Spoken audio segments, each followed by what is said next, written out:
Hello ನಮಸ್ಕಾರ, ನೀವು ನೋಡ್ತಾ ಇದ್ದೀರಾ ನ್ಯೂಸ್ ಫಸ್ಟ್. ನಾನು ರಕ್ಷತ್ ಶೆಟ್ಟಿ. ಈಗ ಹೆಡ್ಲೈನ್ಸ್. ಕೋಟಾ ಶ್ರೀನಿವಾಸ್ ಪೂಜಾರಿ ಬಳಿಕ ಪ್ರಬಲ ನಾಯಕನ ಆಯ್ಕೆಗೆ ಬಿಜೆಪಿ ಪ್ಲಾನ್. ವಿಧಾನ ಪರಿಷತ್ಗೆ ಸಿಟಿ ರವಿಗೆ ಟಿಕೆಟ್ ಕೊಡಲು ಚಿಂತನೆ.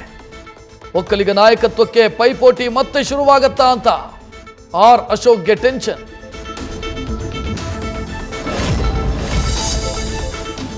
ಸಾವಿನ ದಿನ ಬೆಳಗ್ಗೆಯೂ ಸೋದರಿ ಜೊತೆ ಮಾತನಾಡಿದ್ದ.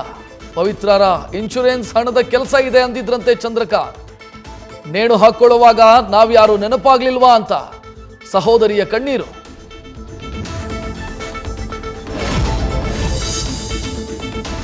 ಬಟ್ಟೆ ತೊಳೆಯಲು ನದಿಗೆ ಹೋಗಿದ್ದಂತ 4 ನೀರು ಪಾಲು. ಕೊಲ್ಲಾಪುರದ ವೇದಗಂಗಾ ನದಿಯಲ್ಲಿ ಮುಳುಗಿ ಸಾವು. ಮೃತರಲ್ಲಿ 2 ಅಥಣಿ ಮೂಲದವರು.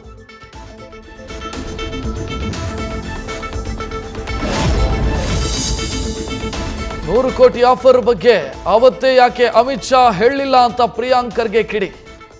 ಕಾಂಗ್ರೆಸ್ ನಾಯಕರು ಯಾರಿಗೂ ಕೂಡ ಸಂಬಂಧ ಇಲ್ಲ ಅಂದ್ರು ಚಲುವರಾಯಸ್ವಾಮಿ. ದೇವರಾಜೇಗೌಡ ಆರೋಪಕ್ಕೆ ಕೈ ಸಚಿವರು ಕಿಡಿ.